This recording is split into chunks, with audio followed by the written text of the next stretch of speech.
Hello, tech people, and welcome back to another exciting episode of English with Tech Girl. I'm your host, Lidia, and today we have a fantastic topic lined up for all of you aspiring IT professionals out there. We will be exploring some useful terms that you need to know regardless of your role in the IT sector. I understand that navigating the world of tech jargon can be quite challenging, especially for those just starting their careers. But fear not, I'm here to help you decode the language of IT. Before we begin, I would like to give a big shout out and thanks to my fellow Instagrammer, NewMimIT, for creating the original list of terms we'll be discussing today. So now let's jump right in. The first term on our list is backlog. Backlog. In the world of IT, a backlog refers to a prioritized list of tasks or user stories that need to be completed. For example, the development team is currently working through the backlog of bugs reported by users. Once again, the development team is currently working through the backlog of bugs reported by users. And I'm sure you know the word bug already. Next up, we have a user story. A user story is a concise description of a software feature from an end-user perspective. Concise meaning short. Here's an example of a user story. As a customer, I want to be able to reset my password easily. Once again, as a customer, I want to be able to reset my password easily. Moving on to repository. Repository. In IT, a repository is a central location where code and related files are stored and managed. Developers often collaborate by pushing their code to a shared repository. Now, let's talk about pull request. A pull request is a way for developers to propose changes to a code base hosted in a repository. It allows others to review and provide feedback before the changes are merged. For instance, John submitted a pull request to fix a bug in the login system. One more time, John submitted a pull request to fix a bug in the login system. The next term on our list is commit. The term commit refers to saving changes to a code repository. It's like taking a snapshot of the code at a specific point in time. Developers typically include a brief description of the changes made in the commit message. Be careful with the word stress in this particular example, though. We stress the first syllable if we're talking about a noun, a commit, and the second syllable when we're talking about the verb to commit. A commit, but verb to commit. You can even imagine such sentence like, the team committed a commit. The team committed a commit. In the context of IT, if the team committed a commit, it means that the team made a formal and deliberate action to save or submit a set of changes to a code repository. In software development, committing changes involves recording the modifications made to the code base, usually accompanied by a commit message explaining the purpose or nature of the changes. Each commit represents a specific point in the development process and allows for tracking and collaboration among team members. Next, we have branch. Not brunch like breakfast and lunch, but branch. In software development, a branch is a separate copy of the code base that allows developers to work on new features or bug fixes without affecting the main code. For example, Sarah created a new branch to develop a feature for the upcoming release. One more time. Sarah created a new branch to develop a feature for the upcoming release. Let's move on to revert. To revert means to undo changes made to the code base usually by going back to a previous commit. Developers might revert changes if they introduce bugs or need to discard certain modifications.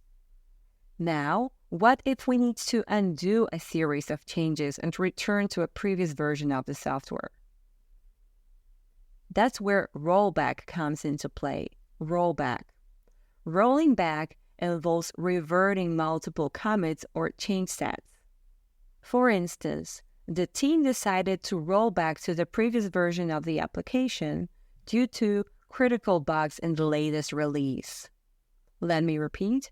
The team decided to roll back to the previous version of the application due to critical bugs in the latest release. Our next term is merge. When we talk about merging, we mean combining separate branches of code into a single branch.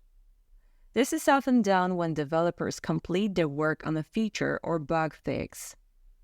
After testing, the changes are merged into the main code base. The changes are merged into the main code base. Up next, we have CI/CD, which stands for Continuous Integration and Continuous Deployment. It's a set of practices and tools used to automate the build, test, and deployment processes. CI/CD ensures that changes to the codebase are integrated and deployed rapidly and reliably. Let's move on to refactoring. Refactoring refers to the process of restructuring existing code without changing its external behavior. It aims to improve the code's readability, maintainability, and performance. Developers often refactor code to eliminate duplication or improve efficiency. And here's a term you might have heard before. Technical debt. Technical debt. So the CH is K and the B is silent. Debt. Technical debt refers to the additional work or problems that arise when taking shortcuts or making suboptimal design or implementation choices during software development. It's like borrowing time or quality to meet deadlines. Over time, technical debt can accumulate and slow down future deployment. So we would like to avoid that if possible. Now, let's talk about change request. A change request is a formal proposal to modify a software system. It could be a new feature, so a feature request, bug fix, or alteration in functionality. Change requests are typically documented and evaluated before implementation. Sometimes urgent fixes are required to resolve critical issues in a live application. These fixes are known as hot fixes. Hot fixes. They are released quickly to address immediate problems without going through the regular development process. When encountering a problem or limitation, developers often come up with temporary solutions called workarounds. Workarounds. Workarounds provide an alternative approach to achieve the desired outcome until a proper solution is implemented. For example, due to a bug in the database, the team implemented a temporary workaround to retrieve the required data. One more time. Due to a bug in the database, the team implemented a temporary workaround to retrieve the required data. Another essential term is unit test. Unit tests are small, automated tests that verify the behavior of individual units of code. They help ensure that each piece of code works correctly in isolation, contributing to the overall reliability of the software. Oh, and let's not forget about debugging. Debugging is the process of identifying and fixing errors or defects in software. It involves analyzing the code, reproducing the problem, and making the necessary changes to resolve it. Moving forward, we have deployment, from the verb to deploy. Deployment refers to the process of making a software system available for use. It involves packaging, configuring, and installing the software on the target environment. After successful deployment, users can access and utilize the software.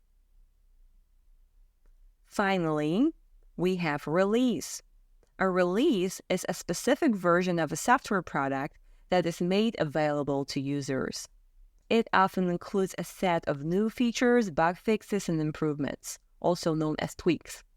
And an example sentence: the development team celebrated the release of their latest software update. One more time.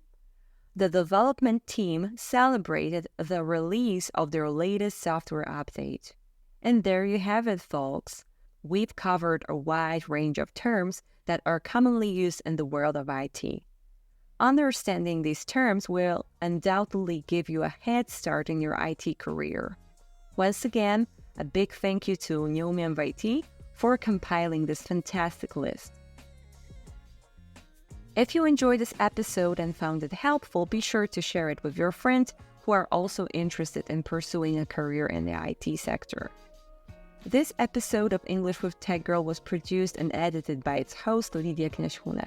Some segments of the script for this episode were generated using AI tools provided by OpenAI GPT 3.5 model, enhancing the content with its advanced language capabilities. To stay connected and up to date, follow me on Instagram at English with Tech Girl. If you enjoy this content, please consider supporting me on Patreon. Your contributions help me continue to produce high-quality episodes and bring you valuable insights on American English.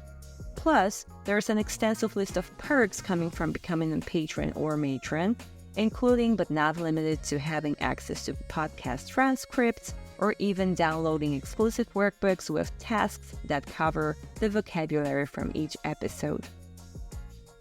Thank you for today and stay tuned for more episodes of English with Tech Girl. Until next time, keep learning and stay tech savvy.